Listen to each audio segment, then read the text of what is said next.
This diner owner was about to lose everything after 42 years. When a dying billionaire fainted outside, an old family's secret changed everything forever.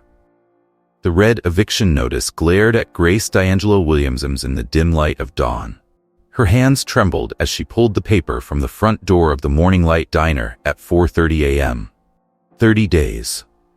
After 42 years of serving this community, they were giving her just 30 days to say goodbye to her family's legacy. "Lord, give me strength," she whispered, clutching the St. Christopher medal she always wore. At 68, she'd weathered many storms, but this felt different.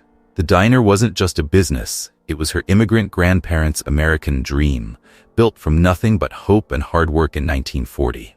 Her cell phone shattered the morning silence. "Grace, come quick." Mary's panicked voice crackled through the speaker. "It's Betty. She collapsed at the flower shop." Grace's heart stopped. Betty Thompson had been her best friend for 4 decades. "I'm calling an ambulance," she said, already dialing 911 with shaking fingers. 20 minutes later, Grace paced the emergency room hallway when her daughter Sarah, now the hospital's top cardiologist, emerged from Betty's room. "Mom, she's stable. Just exhaustion and dehydration, but..." Sarah hesitated, dark circles under her eyes betraying her own fatigue. Grace's phone buzzed again. The bank manager's voice was apologetic but firm.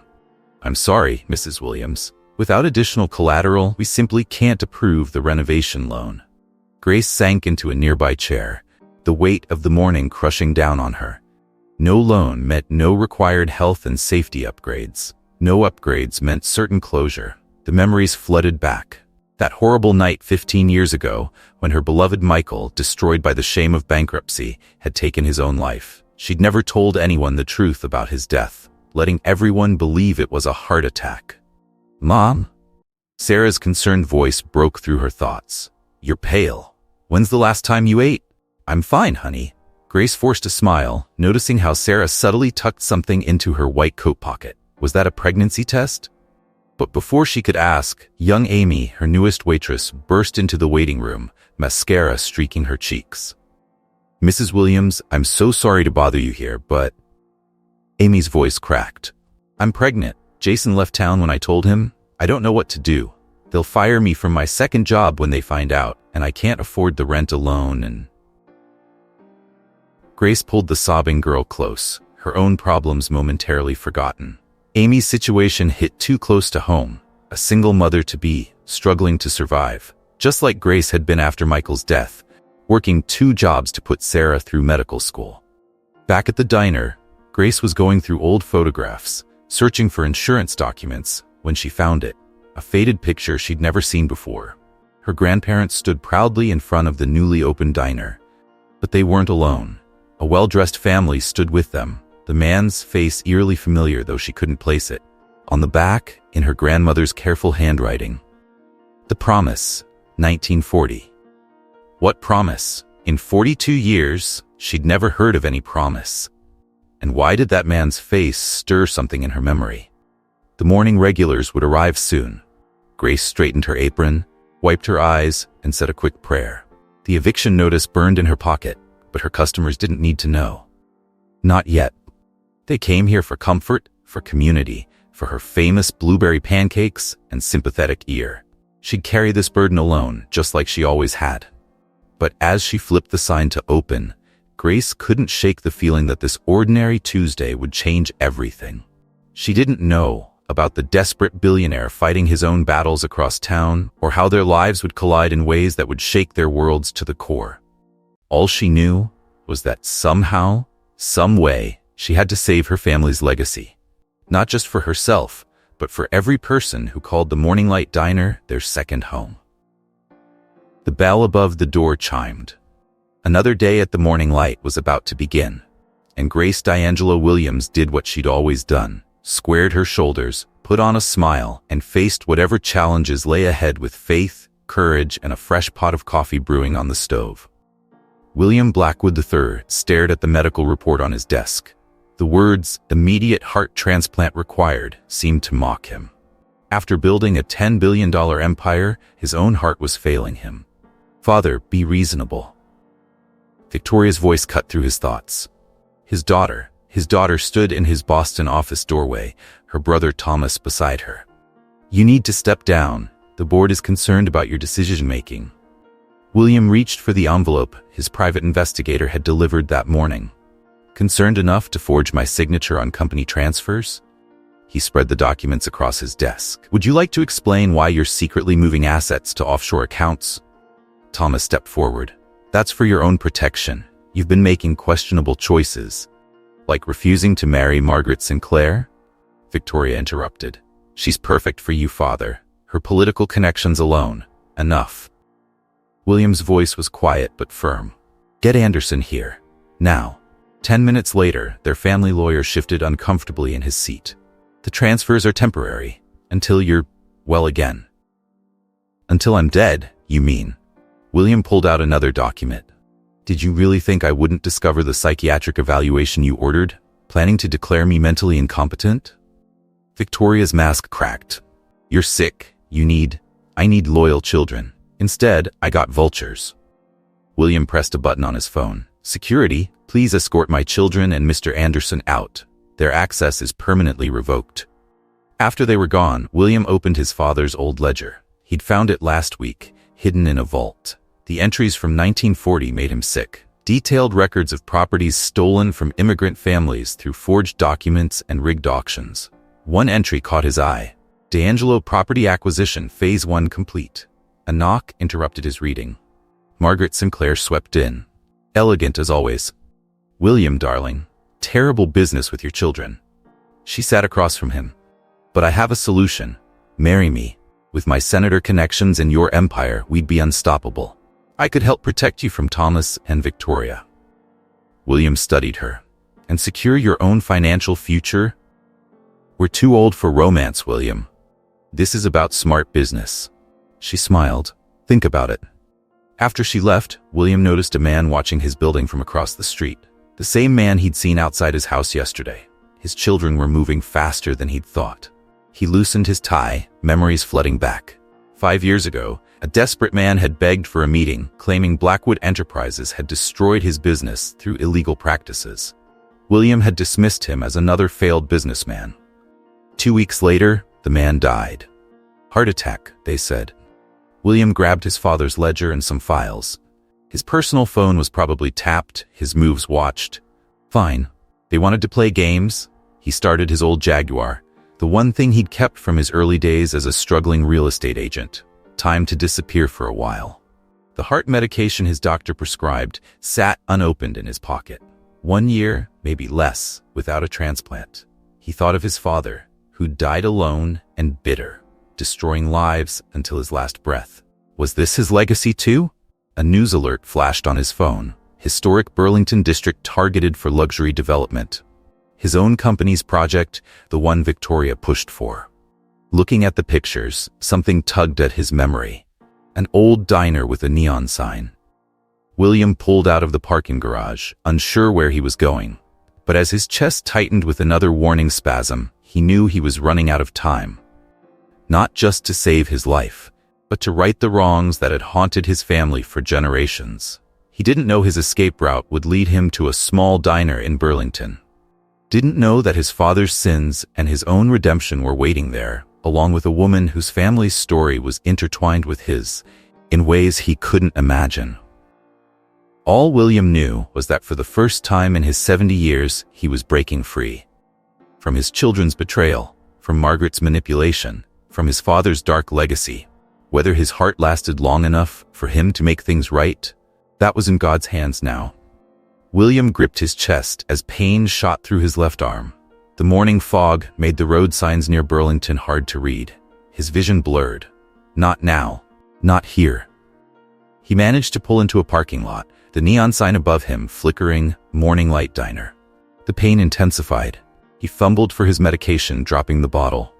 As he reached for the door handle, everything went black.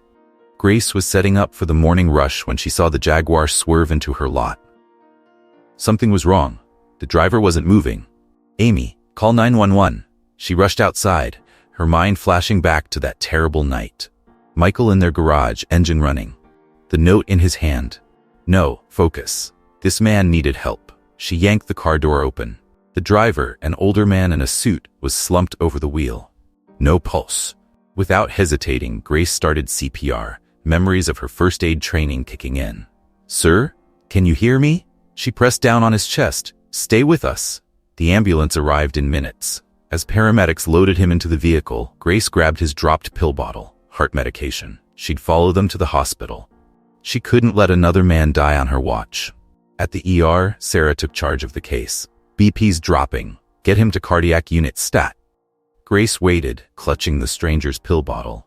An hour later, Sarah emerged. "He's stable. Good thing you found him when you did, Mom." A few more minutes.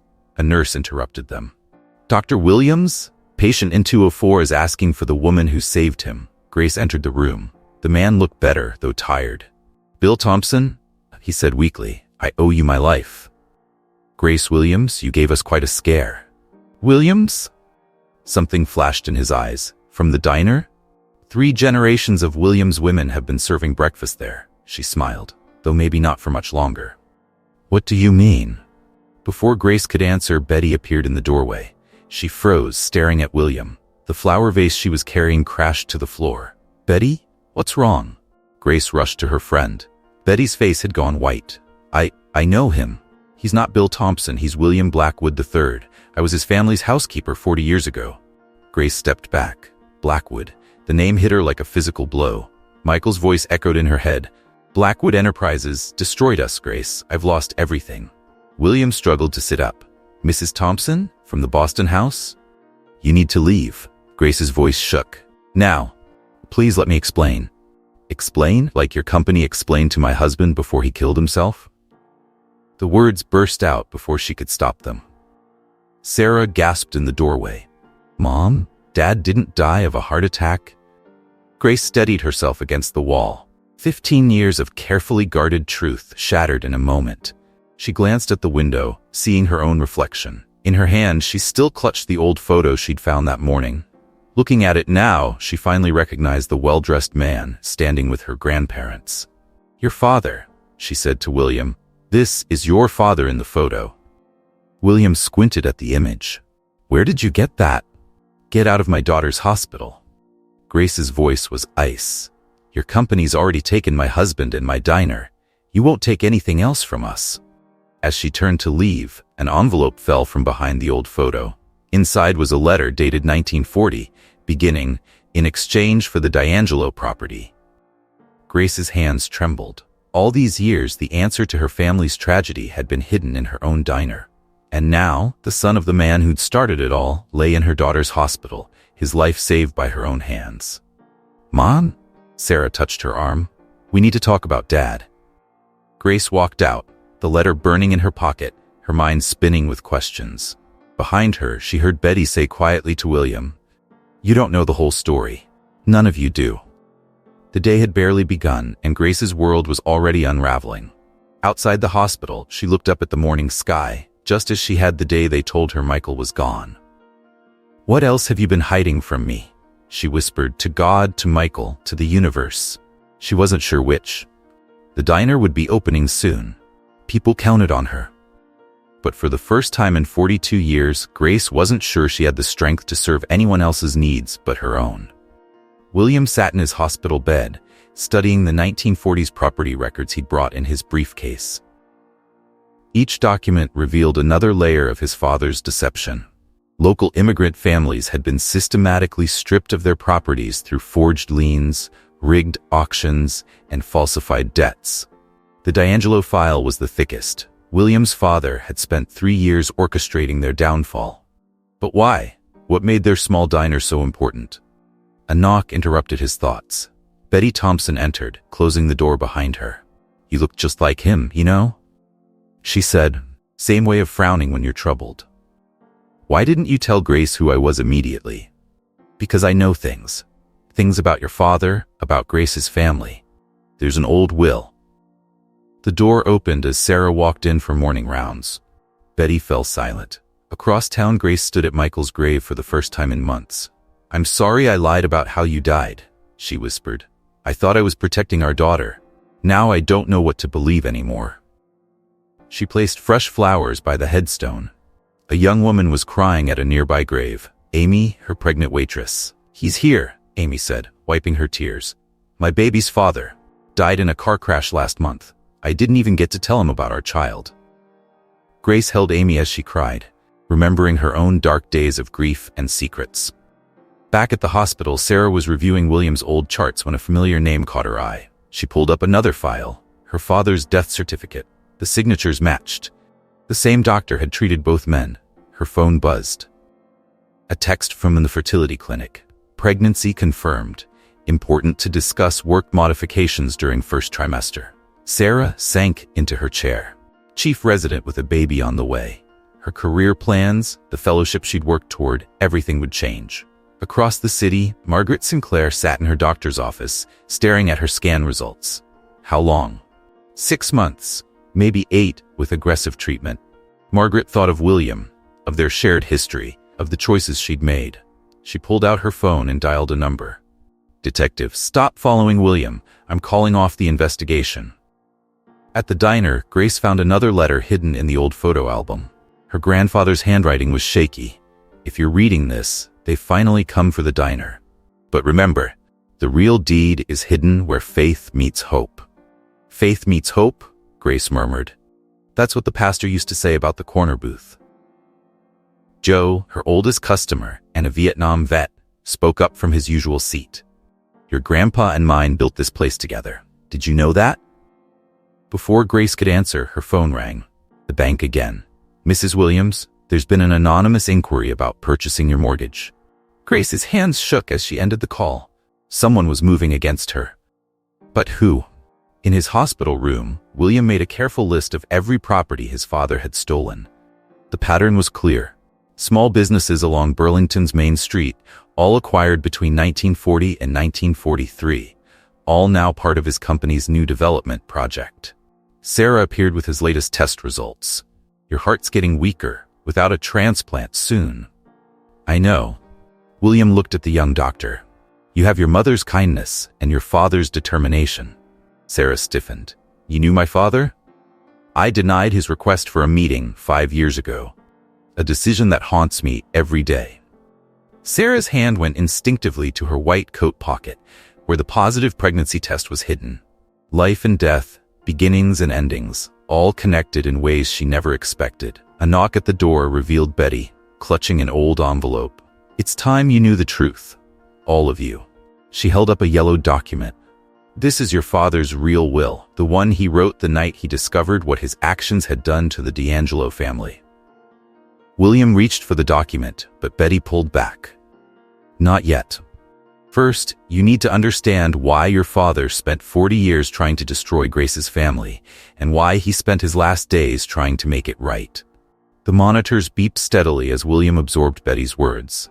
Outside his window, he could see the Morning Light Diner's neon sign glowing in the distance. One way or another, decades of secrets were about to come to light. The community center's meeting room was packed for Grace's weekly widows support group. 10 women sat in a circle sharing their stories of loss and survival. "Some days I still set 2 plates for dinner," Helen Martinez said, wiping her eyes. "After 40 years of marriage, you forget how to be alone." Grace squeezed Helen's hand. "We're not alone. We have each other." She didn't mention her own sleepless nights, the guilt over Michael's suicide, weighing heavier since William Blackwood's arrival. A noise at the door made everyone turn. Thomas Blackwood stood there, wearing jeans and a baseball cap. "Is this where I can get some coffee?" Grace recognized William's son from newspaper photos but said nothing. "Kitchen's down the hall." After the meeting, Grace found an envelope in the donation box. Inside was enough money to cover Helen's overdue rent, with a note signed, "A Friend." The handwriting looked familiar. At the hospital, Sarah reviewed William's latest tests. Her phone buzzed, another reminder from the fertility clinic. She'd have to tell the fellowship committee soon. "Your pressure's elevated," she told William. "You need rest." Hard to rest with so much to fix. He handed her a file. "Your father came to my office in 2019. I need you to read his letter." Sarah's hands trembled as she opened it. Her father's familiar handwriting filled the page, detailing how Blackwood Enterprises had systematically destroyed his business. The final line hit her hard. "My family deserves to know the truth." A commotion outside interrupted them. Betty had collapsed in the hallway. Blood pressures crashing. Sarah called out, starting CPR. "Get a crash cart." Hours later, Betty lay stable but weak. "Stop fussing," she told Grace. "I need to tell you something about William's father." Before she could continue, Pastor Johnson appeared. "Grace, I found something while organizing the church archives. A deed from 1940, signed by your grandfather and Henry Blackwood." Grace unfolded the document. "This shows my grandfather sold the property willingly." "Keep reading," the pastor said. Across town, Margaret Sinclair sat in her oncologist's office, reviewing treatment options. Her phone lit up with a message from Victoria Blackwood. "Father's still refusing contact. Time for Plan B?" Margaret deleted the message. Her own mortality had shifted her perspective dramatically. Back at the diner, Amy served coffee to a quiet man in a corner booth. "Anything else, sir?" Thomas Blackwood looked up from his paper. "Just trying to understand why my father loves this place so much. He'd been coming for 3 days, watching, listening." "We're family here," Amy said, unconsciously touching her pregnant belly. "Even when we have none left." Thomas noticed an envelope appear on his table after Amy left. Inside was a photo of his father, much younger, standing with a group of construction workers. On the back, Henry Blackwood's first real estate project, built by immigrants he later betrayed. At the hospital, William struggled with his father's ledger. Years of fraud, families destroyed, lives ruined, all for profit. A pattern of destruction that William had unknowingly continued. Betty's room was dark except for a small lamp. "Your father wasn't always cruel," she told William. "Something changed him after the war, after what happened with Maria D'Angelo." "Who?" "Grace's grandmother. The woman your father loved before ambition poisoned his heart." Sarah overheard this as she passed by. Her own secret weighed heavily. A baby coming, a career at risk, just like her mother faced years ago. In the diner's kitchen, Grace found another hidden letter. This one behind a loose brick in the old oven. Her grandfather's last message. "The truth will come out when faith meets hope. Look where the morning light first touches." The next support group meeting was starting. Grace watched the women arrive, each carrying their own burdens. Thomas slipped in again, this time making eye contact with Grace. "I'd like to stay," he said quietly. "I need to understand what my family destroyed." Before Grace could respond, Betty called her cell.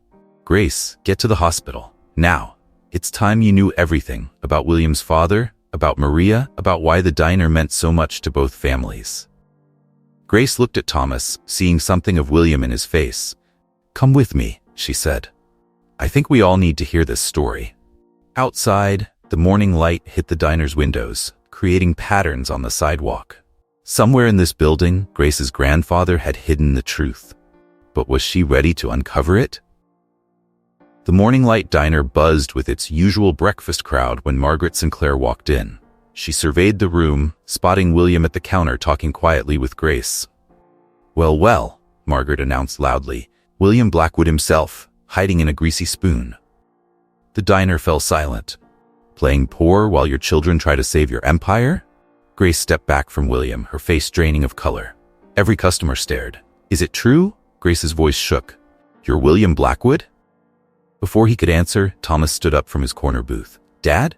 "Thomas." William gripped the counter. "Why are you here?" "The same reason you are, I suspect." Thomas held up the old photo he'd found. "Looking for the truth." Joe, the Vietnam vet, squinted at William. "Blackwood? Your company's behind the demolition notices?" The diner erupted in angry voices. Grace raised her hands for everyone out, please, we're closed. As customers reluctantly left, Betty rushed in. "Stop. You need to hear this." She clutched a stack of old letters. Henry Blackwood didn't steal the diner. He was protecting it. "Protecting it?" Grace scoffed. "By destroying my family?" "Your grandmother Maria and Henry were in love before the war," Betty said. "When he returned, she had married your grandfather." Sarah arrived, waving a medical file. "Mom, I found Dad's records. Mr. Blackwood's company didn't cause his bankruptcy. Dad embezzled money. The evidence was in his suicide note." Grace grabbed a chair, her world spinning. "What?" "It's true," Victoria Blackwood said from the doorway. She walked in with a man in a suit. "Dr. Harrison, tell them what you observed about my father's mental state." "I haven't examined him," the psychiatrist replied. But you signed the evaluation, Victoria insisted. But I signed nothing. Dr. Harrison turned to William. Your daughter forged my signature. Victoria's face hardened. You need help, Father, this obsession with the past. The only obsession is yours, Victoria. Margaret stepped forward. With money, I should know. I helped you plan it. Margaret? Victoria gasped. Terminal cancer changes your perspective. Margaret faced William. They planned to declare you incompetent. I was supposed to marry you and support their takeover. Betty suddenly swayed, grabbing a table. The letters, she gasped, dropping the stack. As Sarah rushed to help her, the letters scattered across the floor. Thomas picked one up, reading aloud. My dearest Maria, what I've done to your family can never be forgiven. The diner was meant to be your dream, not my redemption. There's more, Betty whispered from her chair. Henry changed his will the night he died. The diner's true ownership. Enough. Victoria snatched the letters. This is all worthless sentiment. The demolition starts next week. No. William stood. I'm stopping the project. You can't. Victoria waved a legal document. The board voted. It's done. Grace picked up a fallen photo. Her grandmother and Henry Blackwood stood before the diner's foundation. The inscription read, Where Faith Meets Hope, 1940. The corner booth, Grace whispered. She rushed to the old booth, running her hands underneath. There, a loose panel.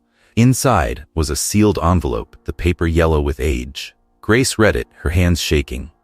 The diner isn't yours to destroy, Victoria, she said. According to this, Henry Blackwood never owned it. He set up a trust. The diner belongs to both families, the D'Angelos and the Blackwoods, together. Impossible! Victoria grabbed for the document. It's true, Betty said. I witnessed Henry sign it. He wanted to protect Maria's dream, even if he couldn't protect their love. William stared at Grace. All these years? Mom? Sarah's voice cracked. There's more. I'm pregnant. The diner fell silent. In that moment of raw truth, decades of lies and misunderstandings lay exposed in the morning light. Grace looked around, at William's pain, Victoria's anger, Thomas's confusion, Sarah's fear, Betty's exhaustion. So many lives tangled by the past. We all need time, Grace finally said, to process this, to decide what happens next. As she spoke, more customers gathered outside, pressing against the windows, watching their community's history unfold. The Morning Light Diner had always been more than just a building. Now they knew it was also more than just a business. It was a legacy of love, loss, and hopefully, redemption. Grace sat alone in her empty diner, reading Michael's diary for the first time in 15 years. The final entries revealed a different man than she remembered. The money's gone, he'd written. Gambling debts, bad investments. I forged loan documents, borrowed from dangerous people, blamed Blackwood to hide my shame. Grace will never forgive me. Her tears fell on the weathered pages. All these years, she'd blamed the wrong people. At the hospital, William clutched his chest as another wave of pain hit. Sarah checked his vitals, frowning at the numbers. The medication isn't working anymore, she said. Without a transplant soon. I know. William handed her a file. Your father's gambling debts. I found the records. My company wasn't involved. Sarah sank into a chair. Why tell me this now? Because guilt destroys families. I've watched it poison 3 generations of Blackwoods. Down the hall, Betty lay in her hospital bed, her cancer diagnosis finally spoken aloud. Stage 4, she told Grace. A few months left. Why didn't you tell me? Too busy keeping everyone else's secrets. Betty smiled weakly. Like how Thomas has been helping Amy with her prenatal care bills. Grace looked surprised. William's son? He's not like his sister. He's been asking questions, learning the truth about his grandfather. Across town, Thomas sat in his hotel room, reading the private investigator's report. The lawyer who'd helped Victoria forge documents had confessed everything. His phone buzzed. Victoria. The demolition crew is scheduled. Are you with me or against me? Thomas thought of Amy, of Grace, of the community he'd watched all week. You need help, Victoria. Real help. Traitor, she hissed and hung up. At her oncology appointment, Margaret reviewed her scan results. The cancer had spread faster than expected. 6 months had become 3. She dialed William's hospital room. I'm dying, Will. No time for games anymore. Victoria hired people to forge your signature on property transfers. I have proof. In the hospital chapel, Sarah sat alone, her hand on her belly. A career built on 12-hour shifts, a baby who'd need her. How could she choose? Pastor Johnson found her there. Your mother faced the same choice, you know. Night school, 2 jobs, a baby. Faith guided her steps. And my father killed himself. No, Sarah. Your father lost his way. There's a difference. Grace found another diary entry, this one loose between pages. The morning light hits the diner windows just like it did when Dad built it. Said it was where faith meets hope. I've lost both. Can't let my shame destroy Grace and Sarah too. Better they think it was their heart that gave out, not their trust in me. Her phone rang. The hospital. William had collapsed. She rushed to his room, finding Sarah doing chest compressions. Blood pressure dropping, Thomas ran in. Dad! William's eyes fluttered open. The papers, he gasped. In my briefcase. The proof about Victoria. Betty appeared in her wheelchair. Enough secrets, she said. There's something you all need to know. She pulled out an old letter. Henry Blackwood loved Maria D'Angelo until the day he died. The diner wasn't just a building to him. It was his penance. Every property he took, every family he hurt, it haunted him. The trust wasn't just about ownership. It was his attempt to heal what he broke. And now? Thomas asked. Now we're all broken, Grace said quietly, carrying secrets that were never ours to keep. Sarah checked William's monitors. He's stabilizing, but his heart can't take much more. Grace watched William's pale face, remembering how he'd looked in his car that first morning. Sometimes we're given second chances, she said. Not to fix the past, but to choose a different future. Amy appeared in the doorway, her hand on her pregnant belly. Mrs. Williams? There's something you need to see at the diner. The morning light? It's showing something in the wall. Outside, storm clouds gathered. But in room 204, surrounded by the broken pieces of 2 families, a different kind of light was breaking through. The kind that shows the way home, if you're brave enough to follow it. The City Hall meeting room overflowed with Burlington residents. At the front, Victoria Blackwood stood with developers, presenting sleek renderings of luxury condos. Progress can't be stopped by sentiment, she declared. This development will bring jobs, revenue. It'll bring destruction. Joe interrupted from his wheelchair. Some things matter more than money. Grace sat between Betty and William. Thomas had wheeled his father from the hospital against medical advice. Sarah stood nearby, her white coat exchanged for casual clothes. The mayor called for order. We'll hear from the opposition. Grace approached the podium, Michael's diary in her hands. The Morning Light Diner isn't just my restaurant, it's Burlington's heart. Victoria smirked. Emotional appeals won't change the board's decision. Then maybe this will. Thomas stood, holding documents. The board never approved this project. These signatures were forged. The room erupted. Victoria's lawyer jumped up. Baseless accusations. Not baseless. Margaret Sinclair entered, pale but determined. I have signed confessions from the people Victoria hired to forge documents. You're dying, Victoria snapped. Why should anyone believe you? That's why they should believe me. Margaret handed files to the mayor. No reason to lie when facing God. Dr. Harrison stepped forward. I never evaluated Mr. Blackwood. The psychiatric assessment is fake.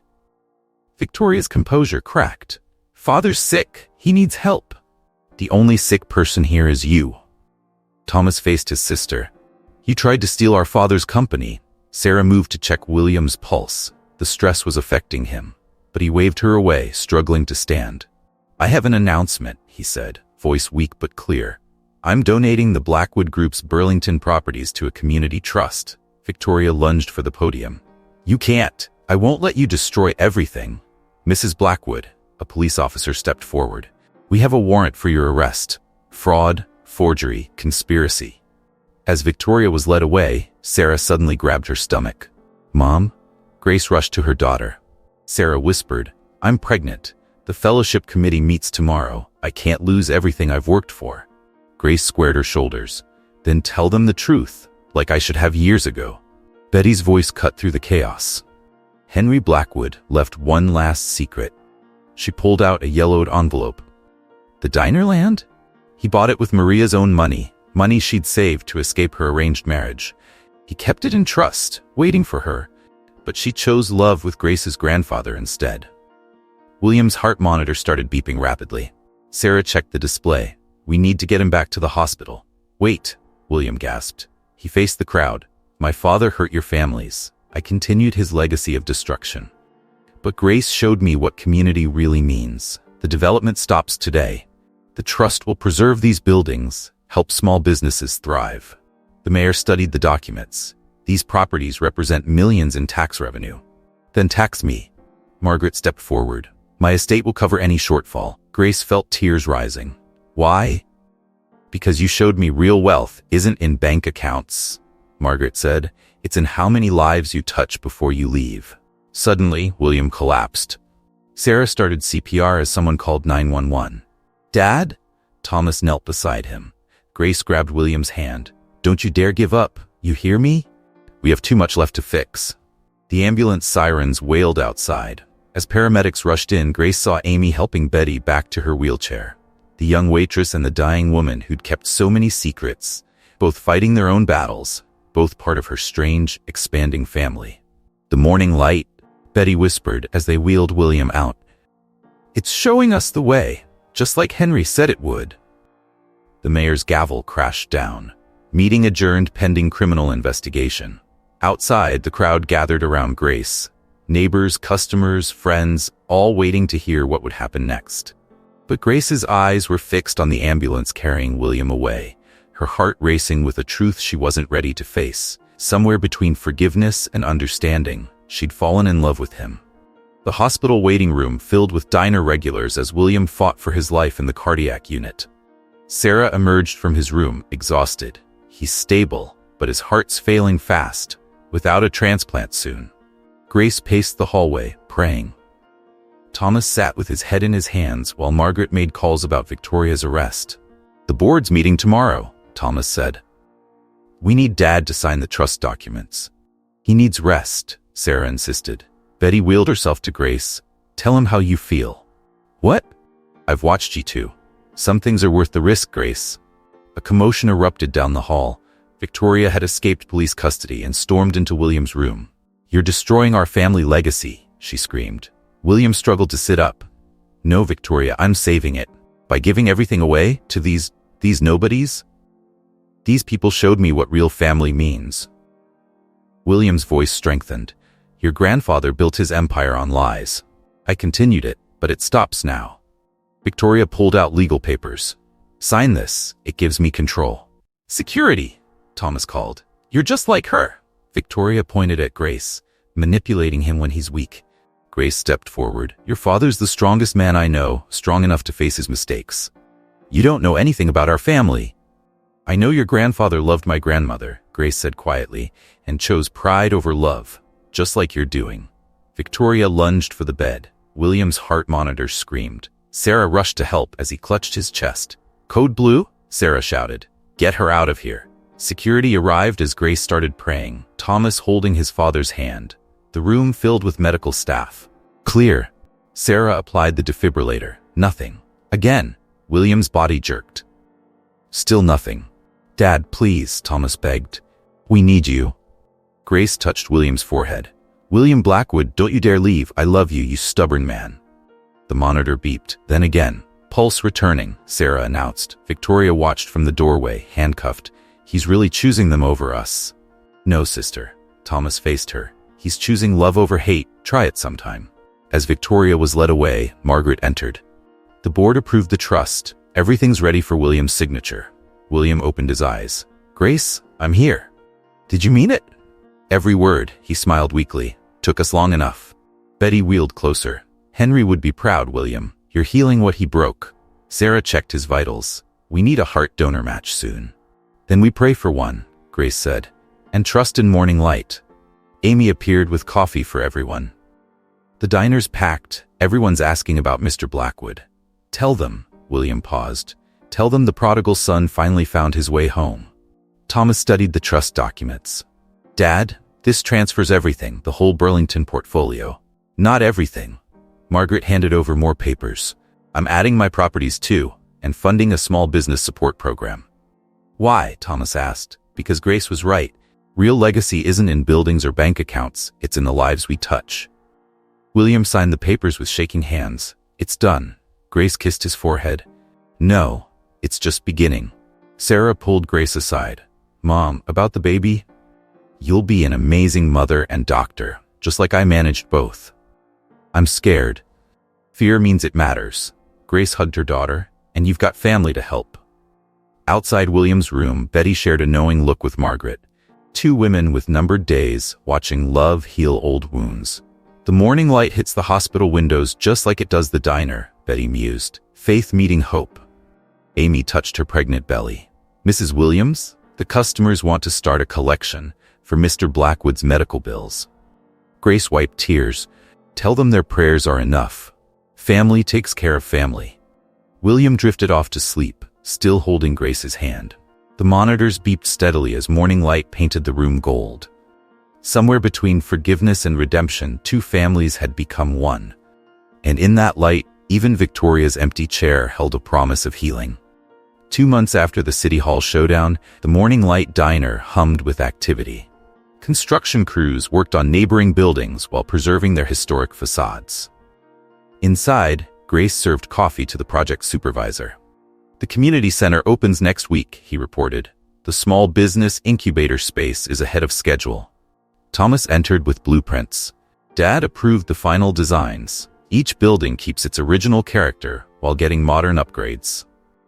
William's hospital room had become an unofficial business center. Despite his weakening heart, he reviewed every detail of the neighborhood's transformation. Thomas, Grace called him aside. How's Victoria? The therapy's helping. She's starting to understand what drove her obsession with control. He sighed. Prison's giving her time to think. Sarah burst through the door. Mom, the fellowship committee. They said no? Grace's heart sank. They're creating a part-time track. First time ever. Said my pregnancy showed them they needed to adapt. Grace hugged her daughter. Your father would be so proud. Speaking of fathers, Thomas smiled at Sarah. Want to get coffee sometime? Sarah blushed. I'm pretty busy with the fellowship and the baby. I can wait. At the hospital, Margaret sat with William, reviewing trust documents. Her cancer treatments had taken her hair, but not her determination. The small business fund is set up, she said. 5 years of guaranteed support for local entrepreneurs. Thank you, Margaret, for everything. Save it. I'm just trying to add some good to my ledger before. She gestured at her frail body. You know? Betty wheeled in. Stop planning good deeds and turn on the TV, Channel 5. The local news showed Victoria being interviewed in prison. I lost myself in hatred, she said. While my father found himself in love, I'm starting to understand why. William wiped his eyes. My daughter's coming back to us. Miracles happen, Betty said. Speaking of which, she handed William an envelope. He read it, hands shaking. A heart donor? Compatible? A car accident victim. His family saw the story about the diner in the paper. They chose you. Grace arrived as William absorbed the news. Surgery's tomorrow, he said. I know, Sarah told me. She took his hand. I'll be right here. Marry me. What? Life's too short to waste, Grace. We've both learned that. You're crazy. Is that a no? Grace kissed him. That's a ask me again after your surgery. Amy waddled in, 7 months pregnant. Mr. Thomas asked me to bring these. She handed over photos of the newly renovated buildings. The storefronts gleamed, their historic details restored. Veterans gathered at Joe's new coffee shop. Young mothers attended classes at the community center. This is real legacy, William said. Not what my father built. Not what I almost destroyed. Your father would be proud, Betty said. Both of our fathers would. Sarah checked William's vitals. Everyone out. He needs rest before tomorrow. As they left, Thomas caught up with Sarah. Doctor, about that coffee? Tomorrow, she smiled, after Dad's surgery. Grace stayed behind. I'll never forget that morning you drove into my parking lot. Best wrong turn I ever made. William squeezed her hand. I love you, Grace D'Angelo Williams. I love you too, William Blackwood. Now get some sleep. You have a new heart to get ready for. Outside, Amy served coffee to construction workers. Margaret reviewed charitable foundation papers. Betty shared stories with diner regulars. Thomas and Sarah made plans for coffee. And through the hospital window, the morning light painted Burlington's historic district in shades of hope. Where two families' pain had poisoned generations, love was finally healing ancient wounds. Grace touched the St. Christopher medal at her neck. Thank you, Michael, she whispered, for leading me here, for leading us all home. The Morning Light Diner sparkled on Grace and William's wedding day. 3 months after his successful heart transplant, they exchanged vows in the place where their story began. Who would have thought, Joe chuckled from his seat, that an eviction notice would lead to this? Betty, thinner but radiant, directed decorations from her wheelchair. Amy's baby daughter slept in a bassinet near the counter. Sarah and Thomas stood together as witnesses, their own engagement ring catching the light. By the power vested in me, Pastor Johnson said, I now pronounce you husband and wife. The diner erupted in cheers. Margaret, wearing a headscarf, wiped tears. Her doctors had given her weeks, but she'd insisted on seeing this day. The trust paperwork is complete, she told the newlyweds. Every historic building is protected. The small business fund is secure. Victoria stood quietly in the back, granted temporary leave to attend. Prison therapy had softened her edges. Dad, she approached carefully. I understand now, about legacy, about love. William hugged his daughter. Welcome home. Sarah checked her father-in-law's pulse, a doctor's habit. Strong and steady, she smiled. The new heart suits you. Because it beats with love, Grace said, then laughed. Listen to me, getting sentimental. Betty called everyone's attention. I have an announcement. The Historical Society is naming the district the Morning Light Heritage Area. They're installing a plaque telling the story of 2 families who found healing after 3 generations. Thomas raised his glass. To healing. To family, Sarah added, touching her growing baby bump. Amy's daughter woke, crying. Grace picked her up, remembering similar moments with Sarah. The young waitress had named her Hope. Mrs. Blackwood, Amy said, testing Grace's new name. The cooking school interviews start Monday. The diner's new training program would teach culinary skills to young parents and seniors. Another way to build community. Life's funny, Joe said. All those years of bitterness between the families.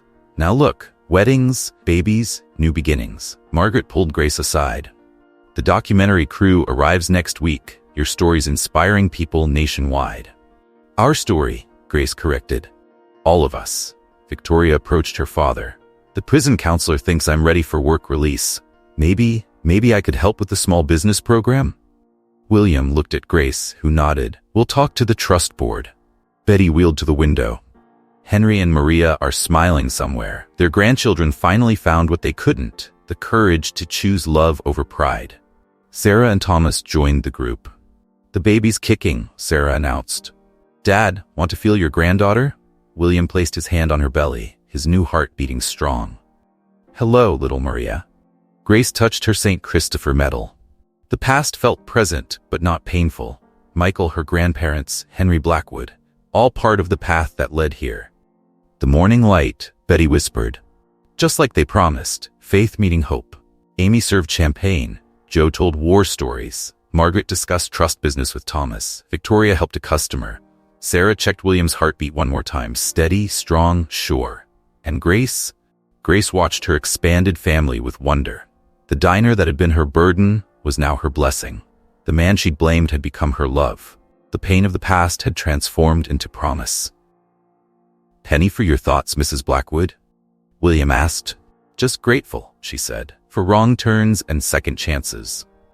The afternoon sun streamed through the windows, catching the new sign, Morning Light Diner, where faith meets hope, Est 1940. Below it, a smaller edition, When Love Changes Everything, Estet 2024. Betty raised her glass. To Maria and Henry, who loved but lost their way. To Michael, who carried secrets to protect his family. To all of us who found healing in the morning light. To Morning Light, they echoed. Grace kissed her husband, feeling his strong new heart beat against hers. Sometimes love takes the long way home, she thought. But it always finds its way back to the light.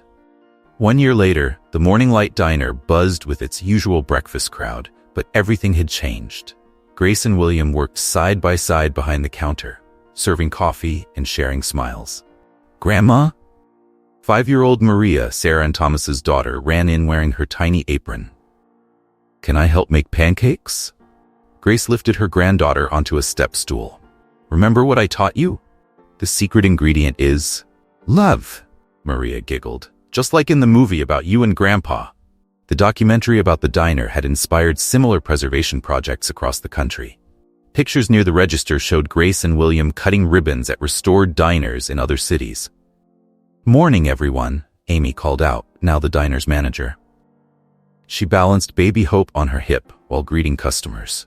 The young mother had graduated first in her class from the culinary training program. Victoria arrived for her morning shift. After her release, she'd started as a dishwasher. Now she ran the small business mentorship program, helping other families preserve their legacy businesses. "The new grant applications are in," she told her father. 10 more historic diners applying for restoration funds. William nodded proudly. His daughter had found her calling, helping others instead of destroying them. Sarah and Thomas stopped by for breakfast before their hospital shifts. The part-time fellowship had worked perfectly, allowing Sarah to balance medicine and motherhood. Thomas had left corporate law to handle the trust's legal work. "Dad," Sarah listened to William's heart through her stethoscope. "Strong as ever." "Because it's surrounded by love," he replied, watching Grace teach Maria to flip pancakes. Joe, now running the veterans' coffee shop next door, wheeled in. "Morning, family." The walls displayed photos telling their story. Grace's grandparents with Henry Blackwood, Michael's last letter expressing his regrets, the eviction notice that started everything, Betty's revelations, the wedding day, Sarah and Thomas with newborn Maria. A plaque near the door read, "The Morning Light Historic District, where 2 families found healing." Below it hung Margaret's last photo, taken days before she passed. Her smile radiated peace. Betty had lived long enough to see Maria's first steps in the diner. Her final words still guided them. "The morning light shows us the way home." "Class starts in 10 minutes. Amy called to the new culinary students gathering in the expanded kitchen. The program had a waiting list now. Every graduate found work or started their own business. Grace watched the morning unfold. Regulars chatted with culinary students. Victoria helped a young entrepreneur with paperwork. Sarah and Thomas stole kisses over coffee while Maria arranged sugar packets. "Remember that first morning?" William hugged her from behind. "When I almost died in your parking lot?"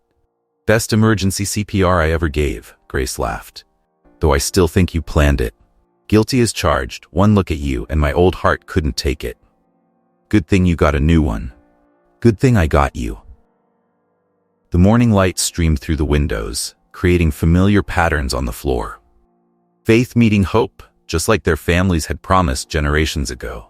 A TV crew set up for a follow-up story. The Morning Light's success had sparked a nationwide movement celebrating family businesses and community preservation. But the real story wasn't in the restored buildings or successful programs. It lived in Maria's laughter as she learned her great-grandmother's recipes, in Victoria's gentle guidance of struggling business owners, in Sarah and Thomas's love, healing old family wounds, in Amy's journey from scared single mother to confident manager, in every person who found their way home to the morning light. "Time for the morning prayer?" William asked. Grace nodded. The diner fell quiet as customers bowed their heads. A tradition started by her grandfather, continued through war, loss, near bankruptcy, and resurrection. "Thank you for second chances," Grace prayed, "for hearts that heal, for love that finds its way home, for morning light that shows us the path, and for family, not just the ones we're born to, but the ones we find along the way." "Amen," they echoed. Maria tugged her grandmother's apron. "Can I tell the story about the diner again?" Grace lifted her granddaughter onto the counter. "Once upon a time, there was a place where faith met hope. The morning light painted them all in gold, the saved and the saviors, the lost and the found, the healers and the healed. Just as it had done for generations, just as it would do for generations to come. Because some places are more than buildings, some families are more than blood. And sometimes, if you follow the morning light, wrong turns lead exactly where you're meant to be." In Burlington, Vermont, a simple diner still stands as testament to this truth. Push open its door any morning and you'll find more than coffee and pancakes. You'll find the heart of a community, the healing of ancient wounds, the triumph of love over pride. And if you look closely, in that moment when dawn first touches the windows, you might just see what Grace's grandmother saw, what Henry Blackwood understood too late, what Grace and William discovered just in time, that every morning light brings a chance to choose love, to heal hearts, to find your way home. The bell above the door chimed. Another day at the morning light was beginning, and Grace Blackwood did what she'd always done, squared her shoulders, put on a smile, and thanked God for wrong turns that turned out right. If this story touched your heart, please hit that like button and share it with someone who needs a reminder that it's never too late for love and healing. What wrong turn in your life turned out to be a blessing in disguise? Share your story in the comments below. Don't forget to subscribe to our channel for more touching stories that remind us that even our darkest moments can lead us to the morning light. Remember, sometimes the longest road to love is the one that leads us home.